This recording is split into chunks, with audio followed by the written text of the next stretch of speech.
Assalamualaikum warahmatullahi wabarakatuh. Alhamdulillah, nahmaduhu wa nasta'inuhu wa nastahdihi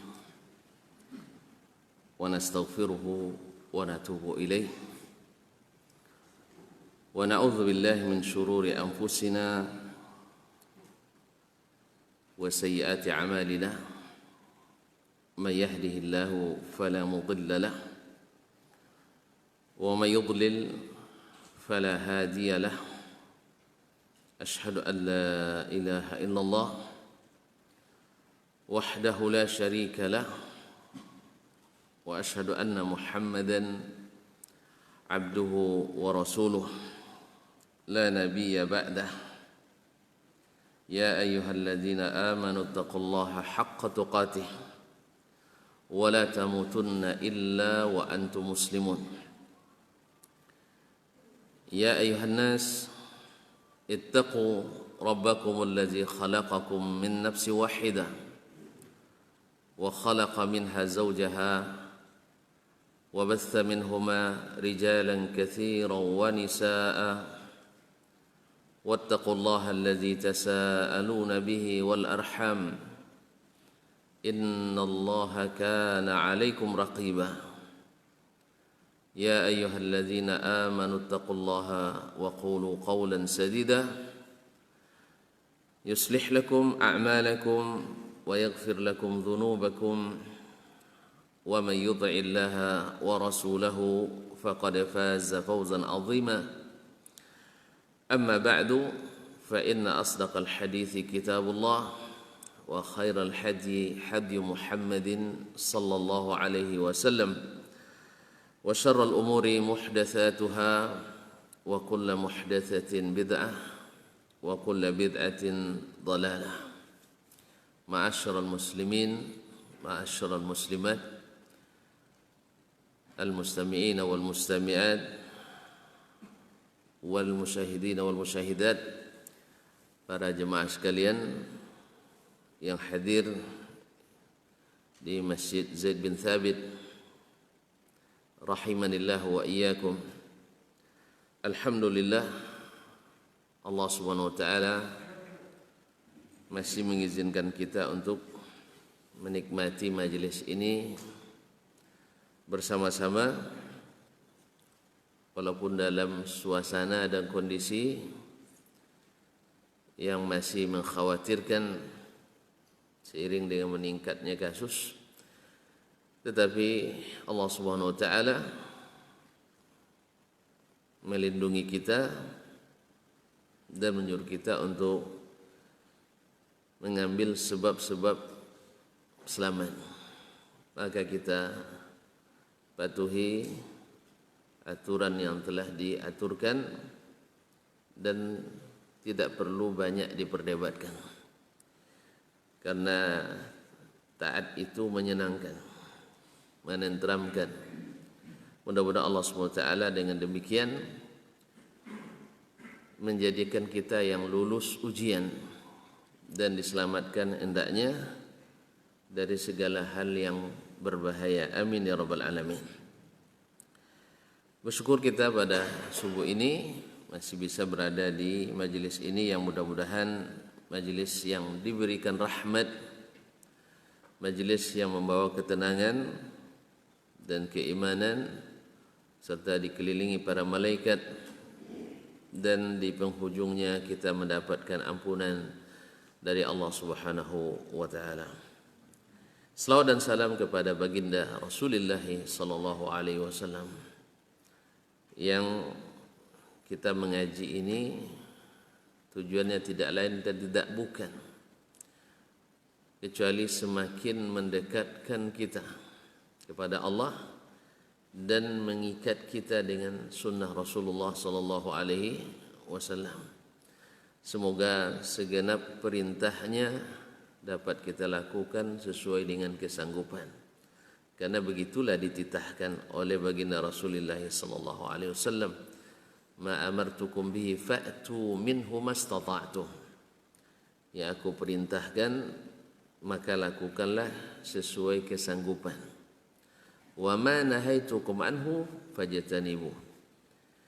Tetapi segala sesuatu yang aku larang maka jauhi. Jadi tidak ada istilah sesuai kesanggupan, mesti ditinggalkan. Kaum muslimin dan muslimat dirahmati Allah. Untuk itulah kita mengaji, mudah-mudahan semakin hari semakin nikmat bersama Nabi alaihi salatu wassalam. Kembali kita bersama Imam Asy-Syafi'i rahimahullah, salah satu dari a'lamul muslimin, salah satu a'immah yuhtada bihim, imam yang mengikuti mereka insyaallah kita mendapat hidayah. Imam Muhammad ibn Idris ibn al-Abbas Asy-Syafi'i rahimahullah ta'ala. Mudah-mudahan Allah menjadikan kita yang senantiasa mencintai para ulama, mentakzim dan mendudukkan mereka pada posisi yang tinggi, tapi tentu saja tidak melebihi dari apa yang Allah berikan kepada mereka. Yarfa'illahu allazina amanu minkum wallazina utul ilma darajat. Allah pasti mengangkat orang-orang beriman dan diberikan ilmu di antara kalian beberapa derajat tingginya. Tentu saja tak sampai setinggi Nabi alaihi salatu wassalam. Nah, Nabi melarang kita la tutruni kama atratatin nasara Isa ibn Maryam alaihi salam. Jangan kalian melebih-lebihkan saya atau memuji saya berlebihan seperti berlebihannya orang-orang Nasrani dalam mentakzim Isa ibn Maryam. Jadi kita menghormati tapi tidak boleh melewati batas yang ditentukan. Itulah takzim yang disunnahkan oleh Nabi alaihi salatu wassalam. Makanya ketika Nabi wafat, tidak ada sahabat yang mengusulkan atau mengamalkan untuk membangun kuburan Nabi seindah-indahnya. Seperti yang ditafsirkan oleh sebagian kita hari ini, semakin indah kuburannya semakin tinggi bakti kita dan takzim kita pada ulama. Dan inilah sikap berlebihan yang dilarang oleh Nabi sallallahu alaihi wasallam. Baik, kembali kepada pelajaran kita. Berkata Imam Asy-Syafi'i rahimahullah, masih berbicara tentang bahasa Arab adalah bahasa Al-Quranul Karim. Oleh itu, memahami Al-Quran salah satu syarat mutlak yang harus dimiliki oleh seorang yang ingin memahami. Al-Quranul Karim adalah paham bahasa Arab. Ia paham bahasa Arab sesuai dengan bahasa Arab. Imam Asy-Syafi'i keras dalam masalah ini sebab beliau sudah melihat langsung dan berhadapan dengan orang-orang yang menyadur ilmu dan teori ilmu atau teori bahasa di luar bahasa Arab, lalu ditafsirkannya Al-Quran menurut kaedah tersebut, sehingga terjadi penyimpangan dalam bidang akidah yang sampai hari ini tidak selesai perdebatannya. Ya, di zaman sahabat mereka tidak berdebat dalam masalah akidah, kecuali sebelum sampai dalil. Setelah sampai dalil selesai.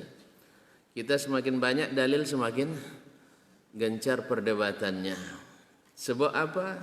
Karena tidak ada dalil yang luput daripada penolakan atau penakwilan. Atau nak lebih selamat menurutnya adalah diserahkan ajalah maknanya pada Allah. Seolah-olah Allah ingin kita menerima teks tanpa ada pemahaman sama sekali. Dan ini mustahil.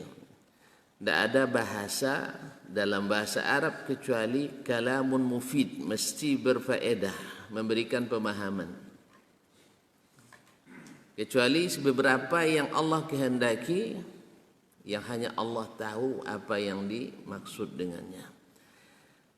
Adapun masalah keyakinan yang harus kita yakini tentang Allah Subhanahu wa taala, Allah pasti menginginkan kita mengerti dan paham. Karena Al-Qur'an itu tibyanan likulli syai', menjadi keterangan bagi segala sesuatu, tafsila kulli syai', mengandung perincian segala ilmu. Dan bilisanin arabiyyin mubin, dengan bahasa Arab yang menjelaskan. Oleh itu kaum muslimin dan muslimat, Imam Asy-Syafi'i menghadapi langsung, berhadapan dengan orang-orang yang terpengaruh dengan kaedah-kaedah yang asalnya bukan dari bahasa Arab, yang sampai hari ini diyakini sebagian dari salah satu syarat memahami bahasa Arab. Oleh itu kaum muslimin dan muslimat, sejak lahirnya kaedah-kaedah baru itu yang di luar yang diketahui oleh orang Arab sebelumnya, menjadi perdebatan sejak itu sampai hari ini dan sampai hari kiamat, selama ilmu itu masih ada. Oleh itu mudah-mudahan kita kembali kepada bagaimana as-salafus salih memahami dengan bahasanya. Karena asalnya Al-Quran itu mudah dipahami, tetapi setelah kita masukkan kaedah-kaedah kita jadi sulit dipahami, jadi susah dipahami. Oleh itu kaum muslimin dan muslimat, padahal seharusnya alat itu mempermudah, bukan persulit. Sama kita hari canggih dengan komputer, sistem koneksi, tetapi kadang-kadang justru memperlambat urusan kita. Ngurus KTP kenapa? Tidak ada sinyal. Ya dulu kan bikin KTP dengan manual kan, langsung diketik selesai. Kalau sekarang enggak. Kalau putus sinyal rusak, nunggu berapa bulan? KTP berapa bulan? 2 bulan minimal terus ya, kadang setengah tahun. Alasan? Tidak ada rekam elektronik. Jadi jangan kira bahwa segala alat itu memudahkan. Sering menyulitkan. Sering menyulitkan. Absensi rusak karena cekloknya rusak mesinnya. Maka kaum muslimin dan muslimat, tidak semua alat itu memudahkan. Sama dengan alat dalam bahasa. Orang Arab dulu ketika bicara tanpa ilmu nahwu dan sharaf lancar bicara. Setelah ada nahwu dan sharaf terpaksa mikir i'rab dulu. Daraba Zaidun Zaidan apa daraba Zaidan Zaidun dan sebagainya. Jadi tambah bingung orang ini. Makanya orang Arab jangan diukur mereka dengan nahwu sharaf. Tapi kita yang belajar memang harus pakai nahwu sharaf.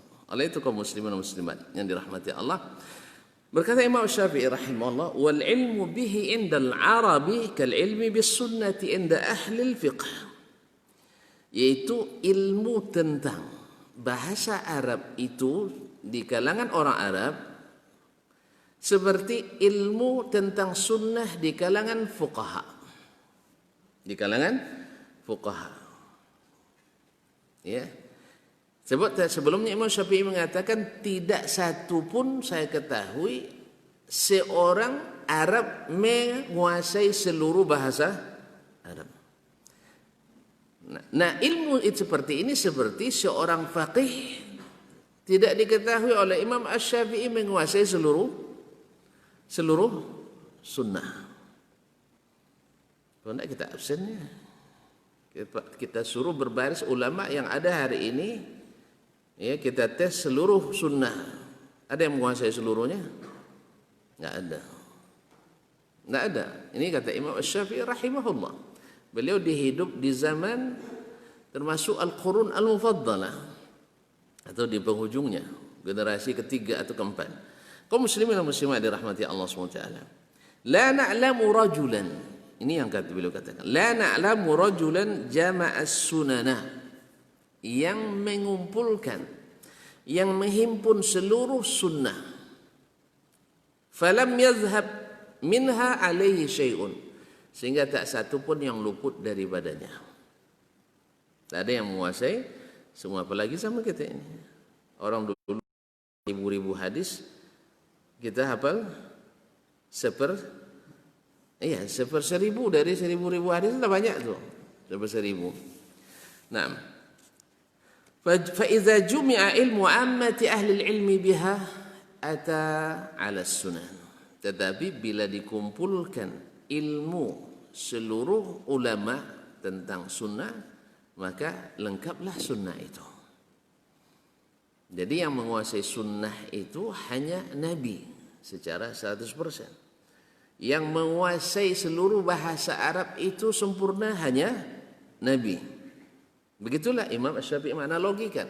Sebagaimana bahasa Arab itu tak ada yang menguasainya sempurna kecuali Nabi.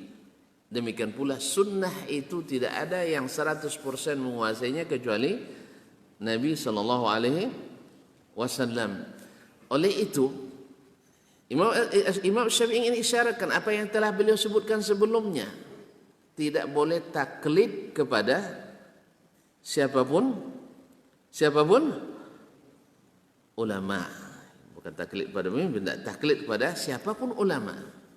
Tidak boleh taklid kita kepadanya dengan makna taklid buta. Pokoknya asal Imam Syafi'i pasti betul semuanya. Asal Imam Ahmad mesti benar semuanya. Asal Imam Abu Hanifah tidak mungkin salah. Itu yang tidak boleh. Walaupun seperti yang saya sebutkan dalam muhadharah pekan lalu, kita bukan sedang mencari kesalahan ulama yang salah paham. Kalau tuan-tuan minta saya, Ustaz tolong buktikan Pak apa salah Abu Hanifah. Saya tidak akan jawab sekarang. Tapi kalau tuan-tuan mau, ayo kita baca kitab Imam Abu Hanifah. Nanti di saat itu akan nampak. Jelas? Jalan tak? Mau? Tidak usah dulu, kita Imam Syafi'i dulu nanti. Kita baca kitab Al-Um. Nanti ketika mensyarah itu baru akan saya sampaikan nanti. Bahwa di sini ijtihad Imam Asy-Syafi'i begini, ini dalilnya. Berkata imam yang lain ini dalilnya. Di saat itu kita akan tahu. Tapi jangan tujuan kita bukan untuk mengungkit kesalahan, enggak. Tapi adalah supaya semangat berilmu itu lahir dan kita menjadikan imam satu-satunya supaya kita benar bersatu adalah Rasulullah sallallahu alaihi wasallam. Karena apa kaum muslimin daripada meninggalkan Nabi sallallahu alaihi wasallam lebih baik meninggalkan yang bukan Nabi. Meninggalkan di sini bukan meninggalkan mutlak begini ndak. Pokoknya ternyata Syafi'i salah ndak ngaji lagi Syafi'i. Bukan. Kita kayak gitu memang. Lihat kepada ustaz sedikit ada satu salah besok dah hadir lagi. Iya kan? Iya. Iya memang. Ustaz tuh kenapa ndak ngaji lagi? Oh ndak. Dia begini. Nampak kemarin dia gini-gini kan jenggotnya putus satu katanya. Lah jadi jarah bagi ustaz. Besoknya kenapa nak ngaji lagi? Dia jatuh jenggotnya. Iya kan? Betul kan? Ngaku aja lah Pak. Iya. Atau saya lihat kemarin dia minum tangan kiri. Padahal sekali tak sengaja kadang. Tangannya mungkin sedang sakit dan sebagainya. Bukan itu maksudnya. Makanya ketika kita katakan meninggalkan ulama, jangan tafsirkan seperti itu. Ini kadang harus detail-detail betul kadang. Saya tidak mau sebenarnya terlalu detail, cuman sebagian orang hatinya bermasalah. Ada bahasa yang sedikit akan diangkat, yang banyak yang benar tak diangkat, yang salah itu yang diangkatnya. Jelas mau kaum muslimin? Saya ulang lagi. Ya, ketika saya mengatakan daripada meninggalkan Nabi, lebih baik meninggalkan wali. Ya. Jelas? Maksudnya bukan maknanya sejak salah satu masalah itu kita tidak mau dengar dia, bukan itu. Sesuai kebiasaan kita hari ini. Kita kalau lihat ustaz salah sekali saja, dah gugur semuanya, tidak boleh lagi ngaji dia. Kenapa? Nah, kenapa? Kemarin tak solat berjemaah katanya, sekali aja. Jadi kaum muslimin dan muslimat dirah. Iya Pak ya. Itu kita. Atau kemarin 4 khutbah salah satu baca ayat satu kali. Tak bisa dipakai ni ustaz. Iya kan? Betul kan? Ngaku aja lah. Kami mengalami, teman-teman saya di kuliah ramai waktu di Madinah begitu. Sampai-sampai ada yang mengatakan Syekh Huzaifi tidak ahli sunnah kan? Masya Allah. Dan sini ada banyak di sini. Kaum muslimin. Syekh Huzaifi tidak ahli sunnah. Padahal dia imam masjid. Imamnya imam masjid Nabawi. Nah, kaum muslimin. Ada memang. Karena apa? Karena dia lihat mungkin sesuatu yang tidak sesuai dengan keinginannya. Kita bukan itu maksud kita. Itu yang maksud saya jelaskan ya. Bukan itu maksud kita. Meninggalkan ulama lebih baik daripada meninggalkan Nabi. Bukan maksudnya sekali ini salah dia, langsung kita tinggalkan selamanya. Pokoknya Nabi terus. Bukan. Nggak salah paham tak? Saya ulang lagi. Bagi yang nonton kadang-kadang kan tidak jelas suaranya kan. Kaum muslimin dan muslimat. Saya ulang lagi. Bahwasanya Imam Asy-Syafi'i ingin isyaratkan karena tak satu pun alim ulama yang menguasai seluruh sunnah Pasti ada yang luput daripadanya, bahwa disitulah letaknya karena dia tidak sempurna, mungkin keliru atau salah. Di samping lupa ada. Kalau Nabi lupa, Allah yang ingatkan. Kalau ulama lupa, siapa yang ingatkan? Kadang murid-muridnya segan mengingatkannya. Muridnya segan mengingatkannya. Kaum muslimin dan muslimat dirahmati Allah, seperti Abu Zur'a Ar-Razi rahimahullah ta'ala, ketika akan meninggal, murid-muridnya berkelilingnya, termasuk keponakannya yang juga ulama besar, Abdurrahman bin Abi Hatim. Mereka kan sunnahnya seorang yang akan meninggal dia apakan? Ditalqin setelah mati atau sebelum, Pak? Khilaf, Pak, ya. Baik. Sebelum meninggalnya ditalqinkan. Nah, sekarang yang diapi ulama besar, dia ngajarkan hadis mana? Segan mereka untuk mentalqinkannya. Akhirnya mereka gimana kan? Mereka baca sanadnya. Awal sanad dia langsung disambungnya. Ya, disambungnya haddatsaka fulanun an fulan. Belum baru syekhnya disebut, lalu dia sebutkan haddatsana fulan qala haddatsana fulan an Utsman bin Affan radhiyallahu ta'ala anna Nabiy sallallahu alaihi wasallam qala man kana akhiru kalamihi la ilaha illallah dakhala al-jannah. Siapa yang perkataan terakhirnya la ilaha illallah masuk surga. Habis nyawanya, langsung meninggal rahimahullah ta'ala. Husnul khatimah insyaallah. Jadi itulah kaum muslimin dan muslimat dirahmati Allah. Ya, kadang-kadang segan ya. Masa syekh ditalqin gitu ya. Gitu tak? Makanya mereka punya cara Masya Allah, dibaca sanadnya. Oh, ternyata masih ingat. Akhir hadis selesai dan dicabut nyawanya oleh malaikat maut. Mudah-mudahan insyaallah tanda bahwa itu adalah husnul khatimah rahimahullah ta'ala rahmatan wasi'ah. Kaum muslimin dan muslimat, mudah-mudahan bisa dipahami ya. Yang salah paham ya? Ya, karena sebagian orang bilang bahwa kita ini tidak menghormati imam yang empat, tidak menghormati imam mazhab. Ini kekeliruan besar. Ya, kita di mana kita dapat ilmu kalau bukan dari mereka? Langsung kita bertemu Rasulullah SAW, nggak ada kita yang ketemu Nabi SAW. Ilmu itu diwarisi semuanya. Cuman semangat Imam Syafi'i ini yang kita ambil, bahwa beliau ambil ilmu saya, tapi tolong jangan taklid kepada saya. Itu semangat itu. Bukan berarti kita mengatakan, oh antum bisa mujtahid seperti Mas. Bukan, sekali lagi bukan. Cuman kita minta tolong kepada ulama mujtahid lainnya. Jadi jangan diadu ya antara Dasman dengan Syafi'i, Imam Syafi'i, jangan ya. Tidak lawan. Sama tonton main bola nanti hari ini suruh beradu dengan siapa pemain bola terbaik sekarang? Messi, Masya Allah. Masya Allah, berapa transfernya? Kaum muslimin dan muslimat dirahmati Allah. Diadu beliau dengan itu tidak sesuai. Tidak masuk itu kaum muslimin dan muslimat. Sama dengan dulu orang kalau nak mencemooh tajamnya pedang seorang, Masya Allah pedang kamu tajam sekali. Sekali belah betik, tahu betul ya? Pepaya. Saya sengaja pakai bahasa apa? Sekali belah langsung, sekali apa? Langsung tu belah. Tajam tu. Botiak.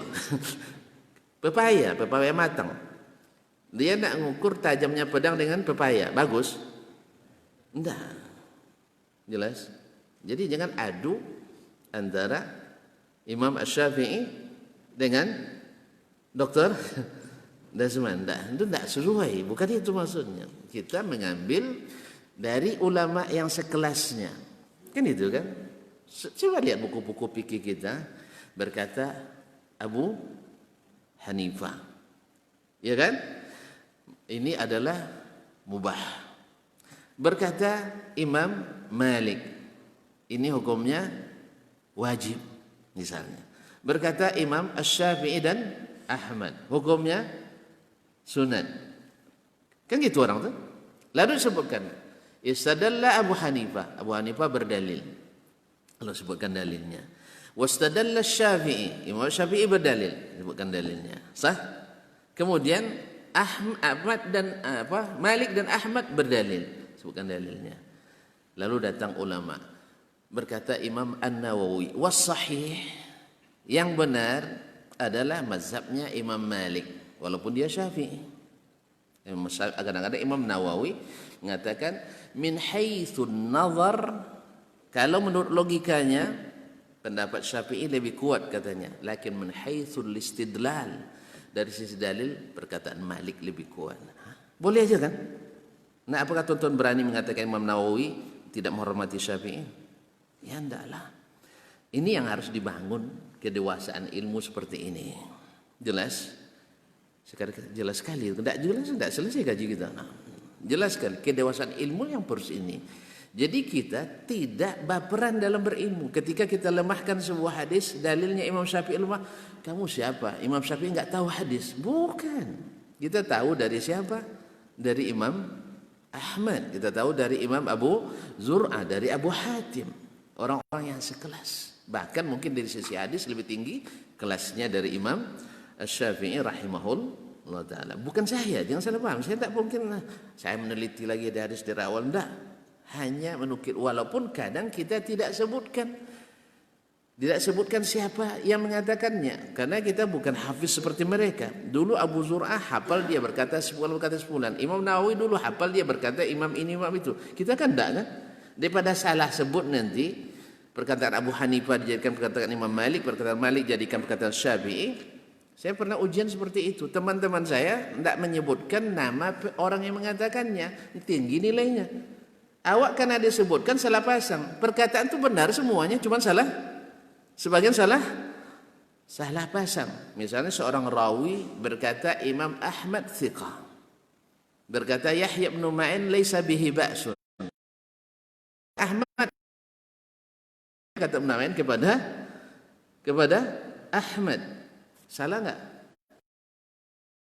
Salah jadinya. Tapi teman-teman bagus. Dia bilang qala ba'dul ulama. Sebagian ulama berkata laisa bihi ba'sun. Berkata yang lain thiqah. Yang lain saduqun. Benar enggak? Benar enggak? Ya benar. Walaupun isinya sama. Jelas? Jadi ketika kita tidak menyebutkan orangnya, ya karena takut kita salah nisbatkan. Berapa banyak salah nisbat kita? Ya, sana dalam muzakarah ilmu pernah seorang ustaz, saya hafal yang lain, dia hafal yang lain. Akhirnya karena dia ya senior dari kita katakan barangkali dia lebih benar. Pulang dibuka buku ternyata saya yang benar. Nah, itu biasa. Jadi itu kalau kaum muslimin dan muslimat, cara selamat ya ujian ya, waktu ujian nanti cara selamat. Kalau tidak hafal betul dhabitnya, sebutkan dia berkata sebagian ulama kan bagian mengatakan begitu. Itulah kaum muslimin. Mudah-mudahan ini bisa dipahami karena poin ini sering menjadi titik permasalahan di antara kita. Anda lebih hebat dari Syafi'i, lebih bukan. Tidak. Fa iza juma' ilmu amati ahli ilmi biha ata ala sunan. Apabila dikumpulkan ilmu umumnya para ulama, maka akan hadir seluruh sunnah. Wa iza furriqa ilmu kulli wahid minhum zahaba ilai syai'un minha. Apabila dipisah-pisahkan, maka pasti ada 1, 2, 3 dari sunnah itu yang luput dari pengetahuannya.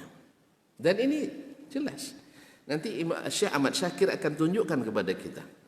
Ketika Imam Ahmad menulis kitabnya Al-Musnad, barangkali enggak ada yang tak tahu Musnad Imam Ahmad rahimahullah ta'ala. Imam Ahmad kata Abu Zur'ah, dia akui kepada anaknya Abdullah ibn Ahmad bin Hanbal, abuka yahfaz alfi hadis. Ayahmu hafal 1000 hadis.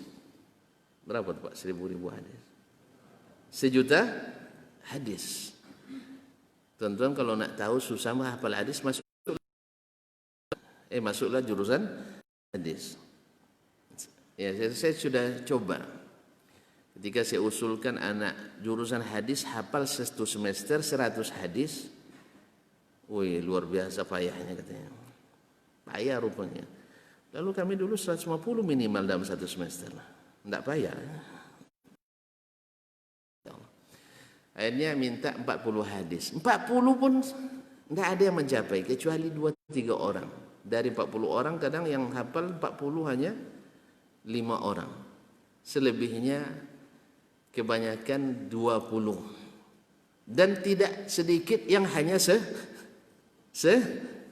Ternyata susah rupanya ya. Lebih susah menghafal hadis itu. Kaum muslimin dan muslimat dirahmati Allah. Nah, Imam Ahmad hafal 1.000.000 hadis dan hafal setiap baca satu kalimat ditunjukin tidak. Seperti lancarnya kita baca Alhamdulillahi Rabbil Alamin sampai waladdallin sampai situ dia. Seperti lancarnya itu hafalannya. Dimanapun, kapanpun, seperti apapun, mati lampu pun tidak masalah begitu. Nah, kaum muslimin dan muslimat. Nah, dia tulis musnad dari 750.000 hadis disaringnya, sehingga tinggal sekitar 30.000 hadis. Taib. Lalu dia katakan di mukaddimahnya, saya kumpulkan, saya saring kitab ini dari 750.000 hadis. Maka siapa yang ingin mendapatkan sunnah kembali ke kitab ini. Bila ada yang ikhtilaf dalam masalah sunnah, ini jadi pengadilnya. Dan bila kalian temukan tak ada dalam kitab ini hadis, berarti bukan sunnah. Coba bayangkan. Lalu kita lihat dalam Sahih Bukhari banyak hadis sahih tapi tak ada dalam musnad Imam Ahmad. Jelas. Padahal beliau katakan tadi ini dari 750.000 hadis saya saring. Dan apapun yang ikhtilaf orang dalamnya balik ke sini. Sebab semuanya sudah ada di sini. Ternyata banyak hadis dalam Sahih Bukhari tidak ada dalam Musnad Ahmad. Dalam Sahih Muslim tidak ada dalam Musnad Ahmad. Dalam Kutubus Sittah tidak ada dalam Musnad Ahmad. Dulu Imam Al-Bukhari mengatakan ini secara teoritis. Dia secara teori, karena Ahmad belum menyusun musnadnya waktu itu. Imam Bukhari belum menyusun sahih. Ashabul Kutub Sittah belum menulis kitab-kitabnya. Imam Syafi'iynya mengatakan andainya ada nanti ulama mengumpulkan sebagian besar hadis, yang lain mengumpulkan sebagian kecilnya, dan seterusnya, maka ini saling menyempurnakan. Secara teori itu sudah ada dalam pikiran Imam Syafi'i rahimahullah ta'ala. Tapi nyatanya yang ada pada waktu belum banyak. Yang ada misalnya adalah kitabnya Imam Malik Al-Muwatta. Dan Muwatta'nya Ibnu Abi Dhi'b, dan itu pun sudah sampai ke kita. Kemudian kitabnya Suhufnya Ibnu Jurayj. Dan sebagian catatan-catatan kecil dari ulama-ulama hadis yang lainnya. Belum ada yang dikumpulkan seperti ensiklopedia Musnad Ahmad, Musnad Baqi Ibnu Makhlad, dan seterusnya. Tapi Imam Syafi'i sudah mengatakan itu. Mungkin, tapi Imam Ahmad tidak pernah menyampaikan ini kepada kita. Mungkin salah satu yang mendorong Imam Ahmad menulis Al-Musnad, mungkin dia dengar ini dari Imam Syafi'i rahimahullah ta'ala. Atau dia baca dari risalahnya ini. Wallahu ta'ala alam. Kaum muslimin dan muslimat dirahmati Allah. Naam, idza furriqa ilmu kulli wahid minhum, bila dipisah-pisah setiap orang dari mereka, dhahaba, akan ada yang luput dari masing-masingnya, bukan dari secara keseluruhannya. Itulah pentingnya amal jama'i dalam berilmu, saling menyempurnakan. Kekurangan di sini ditutup oleh di sini. Bukan justru ini kurang disortir, akhirnya semuanya disortir. Jelas kaum muslimin muslimat yang dirahmati Allah. Ada kekurangan seseorang, lalu semua yang ada kekurangannya tidak dia ketahui. Oh, ini jahil, akhirnya semuanya ditinggalkan, sehingga yang tinggal betul-betul yang jahil. Nah, Allah musta'an. Thumma kana ma dhahaba alaihi minha mawjudan inda ghairihi. Kemudian yang luput dari orang ini ada pada yang lain. Apalagi di zaman kita ini zaman takhassus, zaman spesialisasi. Hadis takhassus di bidang filsafat, jangan tanya tentang sunnah, tidak akan ngerti. Kalau dicoba paksakan, datang pernyataan statement yang berbahaya. Makanya lihat takhassus. Dia takhassusnya di bidang ta'lim. Kalau ditanya tentang ilalul hadis, tidak masuk nanti. Sakit jadinya. Nah, makanya berbicara sesuai bidang masing-masing. Sama hari ini, ya banyak kita ustadz yang bicara tentang pandemik, iya lah. Akhirnya menyesatkan kita jadinya. Minimal membuat keraguan dan kebimbangan. Entah mana yang diikuti, entah ustadz atau tenaga kesehatan, dokter. Yang kata ustadz, tidak usah takut, di masjid tak ada corona. Taib. Kaum muslimin dan muslimat. Jadi corona bisa milih masjid tidak masuknya. Saya katakan dulu orang-orang jamin masuk surga juga kena virus, kaum muslimin dan muslimat. Tidak ada hubungannya. Orang-orang, kalau Allah katakan azab itu kalau turun, kalau dia azab, orang yang saleh kena, yang taleh juga kena. Dalam hadis Aisyah riwayat Imam Al-Bukhari atau Sahihain, bahwasanya anahlik wa fina salihun, kita dibinasakan walaupun di antara kita ada orang saleh. Betul kata Nabi alaihi salatu wassalam. Kalau memang dia sudah datang, semuanya kena. Walakin yub'atsun nasi ala niyatihim. Tetapi ketika berbangkit nanti baru tahu bedanya. Orang yang saleh bangkitnya dalam keadaan niat mereka saleh, sedangkan orang-orang yang taleh tidak. Oleh itu kaum muslimin dan muslimat dirahmati Allah, tidak ada alasan bahwa di masjid tidak ada, di luar ada. Ini dengan ilmu atau dengan nafsu ini? Dengan ilmu atau dengan nafsu? Dengan nafsu. Makanya ustadz pun masih manusia. Kaum muslimin, ustadz pun masih manusia. Jadi masih punya nafsu juga kadang. Ketika bicara bukan di bidang yang dia ketahui, di bidang yang ketahui. Subhanallah, para dokter sudah mengatakan ini, bahwa bahkan dokter sendiri jadi mangsanya. Para dokter sudah banyak yang berguguran. Maka tidak cukup ini sebagai bukti. Kita hanya berteori padahal bukan di bidang kita. Oleh sebab itu kaum muslimin dan muslimat, ketika bicara, kata Imam Ibnu Hajar rahimahullah taala, man takallama fi ghairi fannihi ata bil ajaib. Orang yang berbicara bukan pada bidangnya akan mendatangkan hal-hal yang aneh. Jadi bicaralah sesuai kemampuan dan kekhususan kita. Thumma kana ma dhahaba alaihi minha mawjudan inda ghairi. Kemudian apa yang luput daripadanya akan dia temukan pada yang lain. Wa hum fil ilmi tabaqat. Dan mereka dalam ilmu itu, maksudnya para ulama, para fuqaha itu ilmunya bertingkat-tingkat memang. Makanya Allah ketika disebutkan yarfa'illahu alladhina amanu ina utul ilma darajat, Allah pasti angkat orang yang beriman dan diberi ilmu beberapa derajat. Berarti banyak derajatnya. Ada yang sampai level 1, ada yang sampai level 2, level 3. Wa hum fil ilmi tabaqat. Minhumul jami'u li aktsarihi. Di antara mereka ada yang mengoleksi sebagian besar ilmu. Kalau kita lihat kaum muslimin dan muslimat yang dirahmati Allah, Imam Malik misalnya, beliau di fikih dia bintangnya. Di hadis beliau pakarnya. Di sejarah beliau yang penelitinya. Di bahasa beliau jadi referensi. Jadi mereka ini adalah orang-orang yang sifatnya ensiklopedi, menguasai semua ilmu atau hampir semua ilmu. Imam Asy-Syafi'i beliau hadis, nasab, ibu ansab, dia hafal nasab itu sampai ke Nabi Adam, kadang dia hafalnya. Kita ada sekarang nih nama datuk hampir nggak tahu. Iya, nama datuk. Saya pusing dulu cari nama datuk saya. Pusing dah, tanya mak nggak tahu.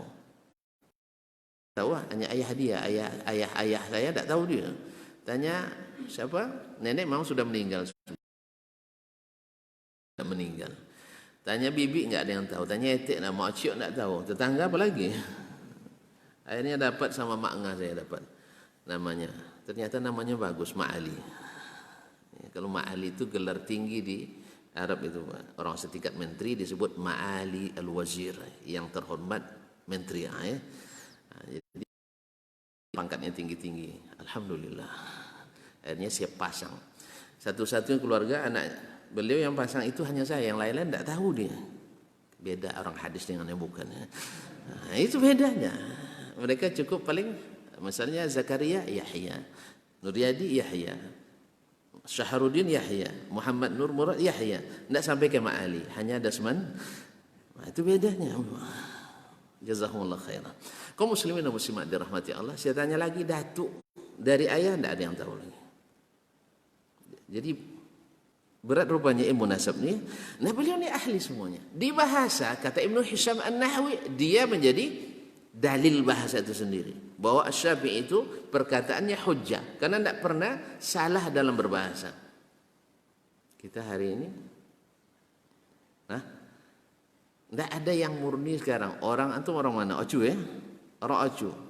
Bisa tidak bahasa Ocu tanpa ada salah? Tidak ada lagi. Karena sudah dapat istri orang mana? Orang Rengat.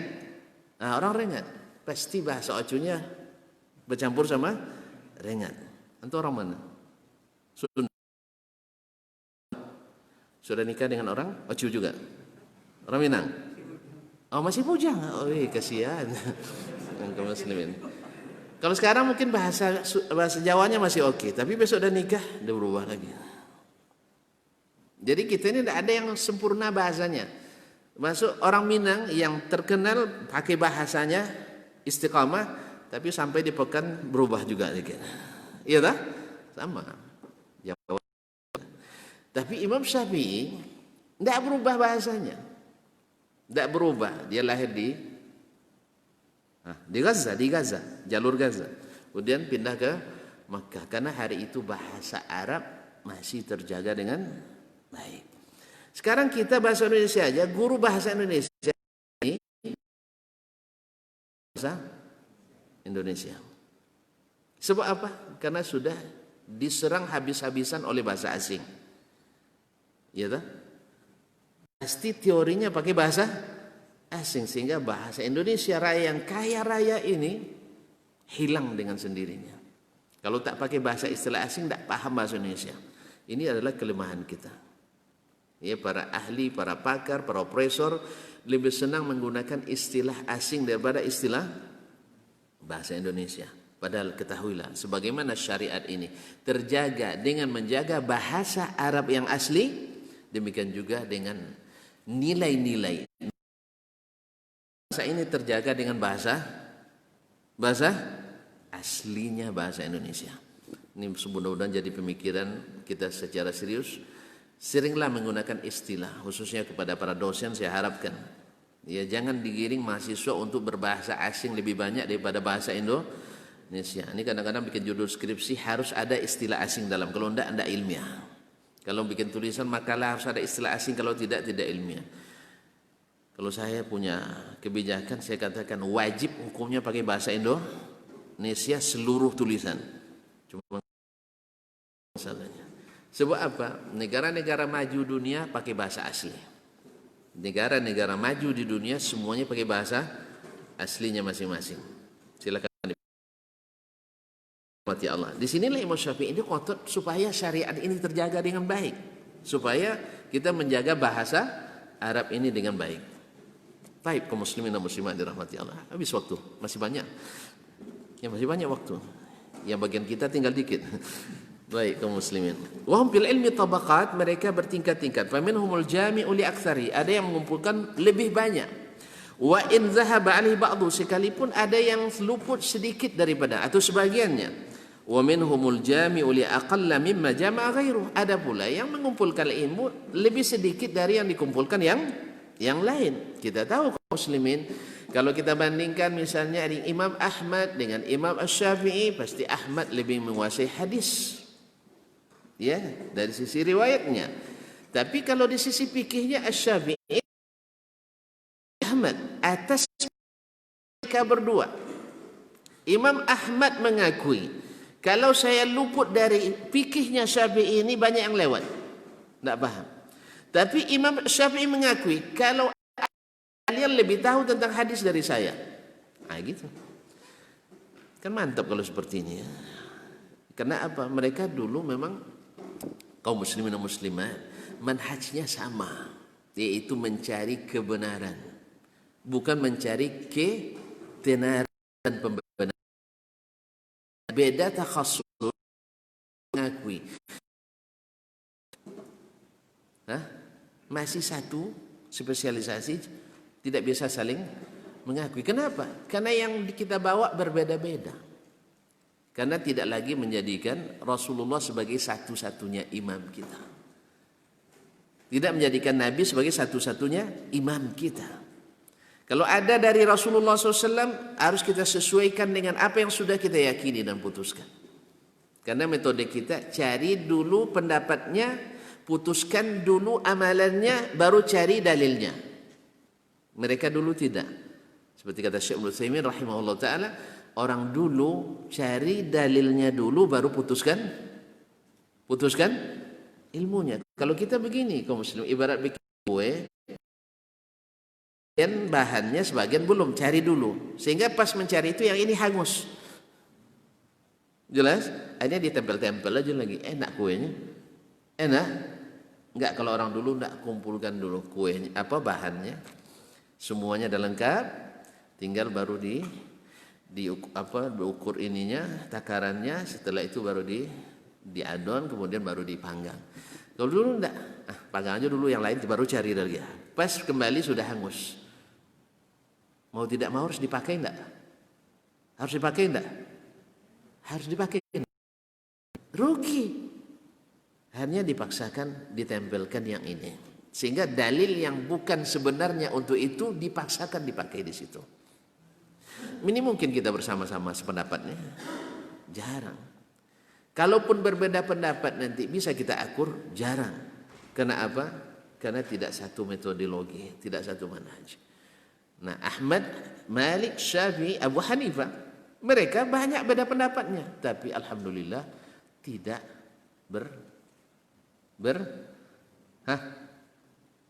bukan tidak berselisih, tidak bermusuhan ya, tidak bermusuhan dan saling merendahkan. Alhamdulillah saya tidak menemukan Imam Syafi'i merendahkan bahwa Syafi'i sok-sok tahu.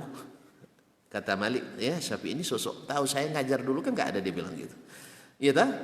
Sebagaimana murid-murid Abu Hanifah juga tidak pernah merendahkan Asy-Syafi'i walaupun sering berdebat dengannya. Kita belum berdebat melalui media, debat sudah saling menjatuhkan. Itulah kaum muslimin dan muslimat, pentingnya untuk kembali menjadikan imam kita yang sesungguhnya adalah Rasulullah sallallahu alaihi wasallam. Soal nak ikut metode mazhabnya Syafi'i, wajar saja, tidak ada masalah. Metodenya Imam Malik, silakan, tidak ada masalah. Cuman ketika mereka nanti bertembung atau ketika mereka nanti tak sama ininya, ya kita sepakat aja. Ini dalil dari Rasulullah sallallahu alaihi wasallam. Kita sama-sama dahulukan itu. Kalau ini sudah tercapai, insya Allah kita akan kuat. Ini yang ditakuti oleh orang itu. Bukan teriak-teriak di jalan itu. Teriak-teriak di jalan itu main kucing-kucingan banyak mereka. Kasih aja silakan. Setelah itu nanti kerjanya tetap diteruskan. Kaum muslimin dan muslimat dirahmati Allah. Walaysa qalilu ma dhahaba min as-sunani ala man jama'a aktsara dalilan ala an yutlaba ilmu waqatihi. Bahwasanya ada sedikit dari yang luput dari orang yang mengumpulkan sebagian besar sunnah. Ya, ini dia tahu sebagian besar sunnah. Siapa misalnya di ulama paling tahu dengan sunnah pada hari ini misalnya. Taib. Lalu kita katakan, oh ada sunnah yang tidak ketahui, berarti tidak ada di zaman ini lagi. Kan itu sebagian, kan semua yang tidak dikenal oleh sebagian kita mungkin mengatakan seluruh hadis yang tidak diketahui oleh Syekh Al-Albani misalnya bukan hadis sahih.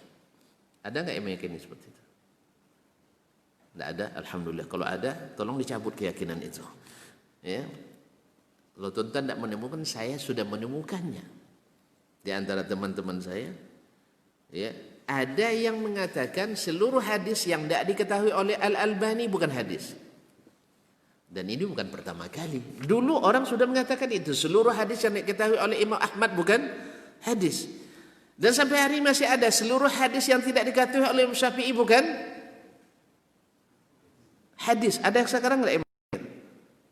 Banyak. Tidak mungkin Imam Syafi'i tahu. Oleh sebab itu karena dia tahu, dia tinggalkan, kita tinggal seperti itu. Ada nggak? Masih banyak. Jadi bukan yang fanatis pasti akan berkeyakinan seperti ini. Tapi Imam Syafi'i ngajar kita keluar dari kungkungan fanatisme ini. Jelas? Bahwa walaupun Imam Ahmad di zamannya orang yang paling alim tentang hadis, Imam Syafi'i berani mengatakan bahwasanya bukan semua hadis itu dia ketahui. Dan ini tidak menjadi bukti bahwa mesti dicari di tingkat yang lain. Artinya bukan di masa Imam Ahmad nggak ada lagi, pasti di tingkat Imam Malik adanya. Tidak. Kata Imam Syafi'i tidak. Laisa dalilan ayyutlaba ilmu inda ghairi man fatahu, afwan inda ghairi tabaqatihi. Bukan menjadi bukti bahwa kita harus cari di tingkat yang lain. Di tingkat itu masih ada yang mengetahuinya. Seperti kata pepatah, rubbama tajidu fil nahri ma la tajidu fil bahri. Syekh kami Profesor Anis Tahir al-Indonesia sering mengulang-ulang ini. Rubbama tajidu fil nahri ma la tajidu fil bahri. Bisa saja engkau mendapatkan di sungai sesuatu yang tak kau dapatkan di lautan yang luas. Saya nak tanya, ikan bocek itu bocek? Tak tahu ya. Ikan gabus. Ya, itulah nama asli lupa. Iya kan? Ikan gabus. Gabus. Tahu ikan gabus? Di mana adanya? Sungai Kampar, Sungai Siak? Enggak, di sungai-sungai kecil. Ya, kalau apa namanya sungai-sungai sungai-sungai di hutan itu kan, rawa-rawa, iya kan? Enggak ada di laut, Pak. Saya enggak tahu, ada enggak? Saya tanya istri saya nanti di ahli perikanan. Kaum muslimin nomor saya. Enggak ada. Baik, ikan kopie atau kopie. Ada di laut? Enak enggak? Apalagi kopi enggak bertulang. Nah, itu hanya di kuok yang ada. Jadi kamu dapatkan di sungai enak, segar, nikmat, tapi tidak dapat di lautan yang luas. Buktinya apa? Maka ada hadis, kata Imam Ahmad tadi, kalau tak ada dalam musnad ini bukan sunnah. Ternyata masih banyak orang selevel Imam Ahmad yang ilmunya kurang dari Imam Ahmad mengeluarkan hadis yang tidak ada dalam musnad Imam Ahmad. Jadi yang dicatatkan oleh Imam Syafi'i secara teori terbukti bahwasanya jangan dicari ilmu itu pada tabaqat yang lain. Ada pada tingkatan itu, level itu. Artinya apa? Maka tidak akan boleh ada lagi tingkat ucapan seperti ini. Semua hadis yang tidak diketahui oleh Syekh Al-Albani bukan hadis itu tidak boleh ada pada hari ini. Bahwa ada mungkin sebagian hadis diketahui oleh ulama yang lain, Imam Al-Albani tidak mengetahuinya. Atau bisa saja jangan katakan bahwa seluruh masalah yang tidak dibahas oleh Syekh bin Baz itu tidak boleh dibahas, juga salah. Semua yang tidak dipatuakan oleh Syekh Utsaimin bukan fikih, ini keliru besar. Karena Imam Syafi'i katakan tidak satu pun alim menguasai seluruh sunnah. Tapi itu bukan menjadi dalil bahwa sunnah itu hilang dari level itu. Pasti ada yang lain yang menguasainya. Saya kira jelas sekali ya. Jelas sekali ya. Oleh sebab itu, itulah sebabnya tidak boleh taklid buta. Dan jangan pula ditafsirkan bahwa ketika saya katakan tidak boleh taklid, kita jadi ahli ijtihad langsung, tidak. Harus dibedakan. Taklid buta artinya terpaku pada seorang imam, tidak boleh beranjak dari situ. Dan juga tidak ada yang bisa konsisten seperti itu. Siapapun yang bermazhab seperti itu, hari ini tidak bisa konsisten. Orang Maliki misalnya tidak boleh keluar dari mazhab Maliki, dia banyak keluar dari mazhab Maliki. Orang yang mengatakan mesti bermazhab Syafi'i, tak banyak yang meninggalkan mazhab Syafi'i dalam masalah-masalah tertentu. Oleh sebab itu tidak ada yang bisa konsisten. Nah, kalau memang tidak bisa berpaku pada seorang imam itu, maka berpakulah pada Rasulullah sallallahu alaihi wasallam. Saya kira tidak ada yang bahaya. Ada bahaya nih. Orang bilang kalau ikut Nabi bahaya nanti. Gimana bahaya? Saya tidak paham juga gimana kaum muslimin. Karena saya dengar tidak sedikit dari para ustadz hari ini mengatakan kalau kita ikut Nabi berbahaya.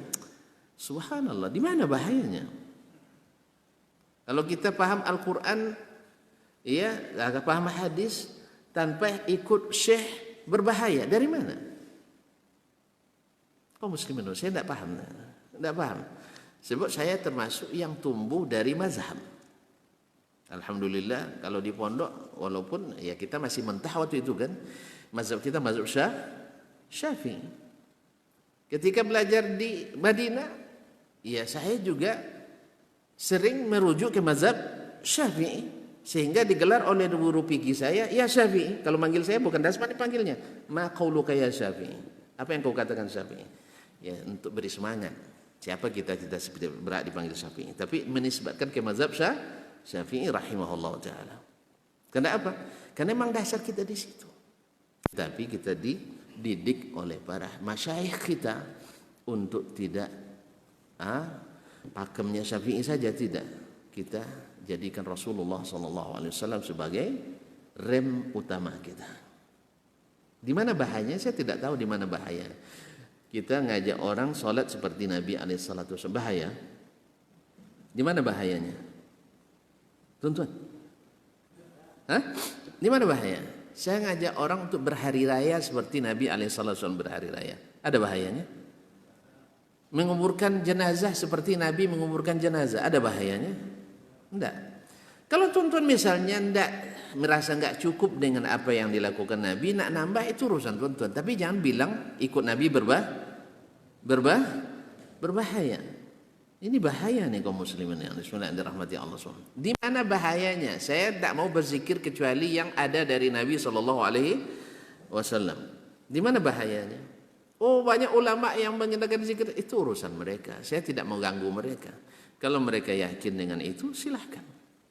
Ya, kita tidak akan katakan bahwa seluruh yang berzikir berbeda dengan zikir Nabi masuk neraka. Itu bukan urusan kita. Jelas? Jelas loh? Masalah neraka, surga tak ada di tangan kita. Kita hanya mengatakan, saya tidak mau berzikir kecuali seperti zikirnya Nabi. Selesai? Saya tidak mau nambah-nambah lagi, karena saya yakin itulah yang terbaik, yang paling sempurna. Tapi bagi yang merasa belum yakin dengan itu silakan. Karena masing-masing kita nanti tidak ditanya per kelompok. Jelas? Ya Pak ya? Nanti kelompok Zaid bin Sabit maju. Tidak begitu. Ini mohon maaf tuan-tuan. Kita ditanya dengan mazhab Syafi'i, tidak. Tak dipanggil dengan mazhab Hanabilah, tidak. Semuanya dipanggil satu-satu. Bahkan ayah dan ibu kita tidak bisa ikut campur. Kecuali setelah ada keputusan Allah Tabaraka wa Ta'ala. Si fulan, kamu berhak masuk neraka. Nanti Allah izinkan misalnya. Karena ada kebaikannya, keikhlasannya. Kita tidak mengetahui. Hati orang kita tidak tahu. Mungkin banyak dia melanggar, tapi ada amalannya subhanallah Allah yang sangat berkesan di sisi Allah. Lalu Allah izinkan Nabi kita Muhammad sallallahu alaihi wasallam, ya Muhammad, ini beri syafaat umatmu ini. Walaupun dia banyak melanggar dulu, tapi cintanya kepadamu benar-benar, cintanya padaku dan kepadamu benar-benar suci. Cuma dia salah dalam berbuat, maka saya maafkan, tolong beri syafaat. Atau kita yang di majelis ini, Allah izinkan, mungkin Pak Haji lebih banyak pahalanya kan, tolong beri syafaat sama Dasman ya, dan sebagainya. Karena di antara syafaat itu adalah syafaat orang-orang beriman kepada orang-orang yang beriman. Makanya berkumpul kita ini banyak sekali manfaatnya. Atas dasar takwa berkekalan sampai hari akhirat nanti insyaallah taala. Amin ya rabbal alamin. Baik, kaum muslimin dan muslimat dirahmati Allah, walaysa qalilu madhaba min as-sunnah ala man jama'a aktsaraha dalilan ala ayutlaba al-ilmu inda ghairi tabaqatihi min al-ilmi.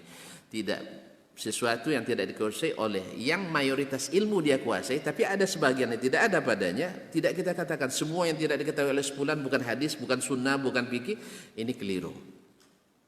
Ada pada orang yang sezamannya, ada pada orang yang sezamannya. Bal yutlabu inda nuzaraihi ma dzaba alaihi.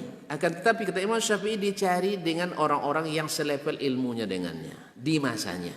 Di masanya. Sebab apa? Akan ada nanti kesepakatan para ulama bahwa umat ini tidak akan pernah sepakat dalam kesesatan. Berarti kalau ada ilmu yang luput, yang dengannya kita sesat, itu mustahil akan ada di suatu zaman. Makanya masing-masing ulama menyempurnakan ilmu ulama yang lain.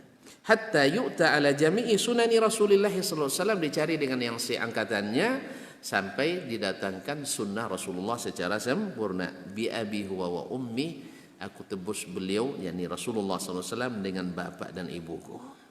Fa yatafarradu jumlatul ulama bi jam'iha, maka ada sebagian ulama, sebagian atau sekelompok ulama yang khusus mengumpulkannya, wahum darajatun fima wa'au minha, mereka itu bertingkat-tingkat dari sisi penguasaan mereka terhadap sunnah tersebut.